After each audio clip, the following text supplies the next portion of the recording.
مطلب آپ یہ کہہ رہے ہیں کہ کریز سے باہر نکل کر کھیلیں گے تو سٹیمپ آؤٹ جو ہے وہ ہو سکتا ہے. چلیں حافظ صاحب یہ بتا دیں کہ ایک تو وہ کہہ رہے ہیں کہ 5 ماہ پھر کیوں روکے رکھا, اگر میاں صاحب نے کرنا تھا تو معاملہ پہلے کر دیتے, اور باقی کیا یہ آپشن بھی موجود ہے کہ اگر وہ اگریسو ہوتے ہیں جو ماضی میں جس طرح کے بیانات دیتے رہے, آپ کی لیڈرشپ کے ساتھ کھڑے ہو کے جو بیانات دیتے رہے, اسی قسم کا اگر رویہ ہوتا ہے ان کو, تو آئینی عدالت میں جانا, وہاں سے کچھ ریلیف لینے کی کوشش کرنا اپنے لیے؟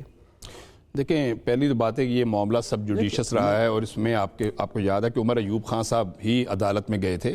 لیڈر آف دی اپوزیشن کے اپوائنٹمنٹ کے حوالے سے. اس پر سردار ایاز صاحب نے اسمبلی کے اندر بڑی کلیئرٹی کے ساتھ پورا ایکسپلین کر دیا تھا کہ لیڈر آف دی اپوزیشن کا جو پینڈنسی تھی اس معاملے کی, اس کی بنیادی وجہ کیا تھی.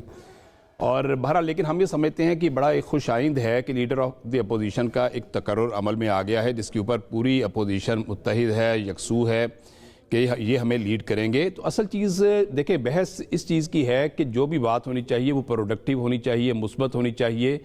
آئین پاکستان کے بالکل تقاضوں کے مطابق ہونی چاہیے, اور کوئی ایسی بات نہیں ہونی چاہیے جس سے ملک کی سالمیت خطرے میں پڑے, یا جو ملک آج اللہ تعالیٰ کی مہربانی سے جو ملک اللہ تعالیٰ نے عزتیں عطا کی ہیں اس ملک کو, آج آپ کی ڈپلومیسی میں آپ کامیاب ہیں, آج آپ کا وقار جو ہے پوری دنیا میں بڑا ہے, آپ کے انٹرنیشنل ایگریمنٹس ہو رہے ہیں, دنیا کو آپ پر آج اعتماد آپ کا ایک حاصل ہوا ہے, آپ کی ٹیکنالوجی اب ایکسپورٹ کرنے کی بات ہو رہی ہے, دنیا آپ کی ٹیکنالوجی کی خواہاں ہے, آپ کی ایکسپرٹیز لینا چاہ رہی ہے. تو یہ ایک جو معاشی ترقی کا ایک جو سفر ہے, اب اس کے اوپر کمپرومائز نہیں ہونا چاہیے. اور ملک کی سالمیت, دو چیزیں ہیں جو بڑی بنیاد ہیں. ایک تو یہ ہے کہ عوام کی خوشحالی ہے, عوام کی آمدن کا بڑھنا, عوام کے اخراجات کا کم ہونا, اس کی طرف ایک سفر شروع ہو گیا ہے. اور آپ کو یاد ہے کہ جو ایک میس کریٹ ہوا تھا 2018 سے آن ورڈ, اس کے اوپر قابو پا لیا گیا ہے. ہوتا جا رہا ہے, چلے اسٹیبلائزیشن تو ہوئی ہے, الٹیمیٹلی عام آدمی تک ریلیف نہیں پہنچا. عام آدمی تک اشاریے کو اتنے اچھے نہیں ہیں, عام آدمی تک ریلیف پہنچے گا. بہت ساری اس طرح کی باتیں دیکھیں آپ میکرو لیول پر تو آپ دیکھیں کہ انڈیکیٹرز پوزیٹیو ہیں. آپ دیکھیں کہ انفلیشن جو 39% پہ تھی آج 4% پہ ہے, آپ کا سٹاک ایکسچینج پرفارم کر رہا ہے, آپ کا جو مارک اپ ریٹ تھا 26% پہ آج 10.5% پہ آ گیا ہے, آج آپ کی انڈسٹری وائبل ہو گئی ہے. ہاں اب اس پہ وقت لگے گا کہ آپ کے الٹیمیٹلی اثرات اور ثمرات جو ہیں وہ عوام تک پہنچنا, اس کے اوپر وقت لگے گا. الٹیمیٹلی اس کے لیے آپ کو پاور کی قیمتوں کو کنٹرول کرنا پڑے گا, آپ کو بجلی کی قیمتیں کم کرنی پڑیں گی, آپ کو پیٹرولیم پرائسز کا, تو اس کی طرف گورنمنٹ بڑی تیزی سے گامزن ہے. الٹیمیٹلی اس کے اثرات عوام تک آنے چاہیے. دوسرا جو ہمارا ایشو ہے ملک کی سالمیت کے حوالے سے, وہ بڑا امپورٹنٹ ہے کہ ہم نے اب اس چیز پہ قوم کو بڑی کلیئرٹی ہونی چاہیے کہ ہم نے کسی قسم کی بھی دہشت گردی کی جو سپانسرشپ ہے وہ برداشت نہیں کرنی. تو میرا خیال یہ ہے کہ اگر ان تقاضوں کو مد نظر رکھتے ہوئے محمود خان اچکزئی صاحب اور اپوزیشن اور ایک اسمبلی کے اندر اپنا اسمبلی کی جو کاروائی ہوتی ہے اس کے اندر اپنا ایک رول پلے کرے, تو میرا خیال ہے کہ یہ بڑا خوش آئند ہے. اور محمود اچکزئی صاحب ایک ڈیموکریٹ آدمی ہیں, میرا خیال ہے کہ وہ ذمہ دار آدمی ہے, غیر ذمہ دار نہیں ہے. ڈیموکریٹ آدمی ہے, ذمہ دار آدمی ہے, لیکن جب ان کی جو توقعات ہے جس کے لیے جو وہی کوشچن وہیں آ کے سٹینڈ کرتا ہے کہ جب تک ان کو جو مینڈیٹ دیا گیا ہے وہ ہے بانی پی ٹی آئی تک رسائی, بانی پی ٹی آئی کے لیے ریلیف لے کر آنا, اس کے لیے معاملات آگے نہیں بڑھیں گے تو پھر ان کی جانب سے چیزیں ہارڈ. دیکھیں بانی پی ٹی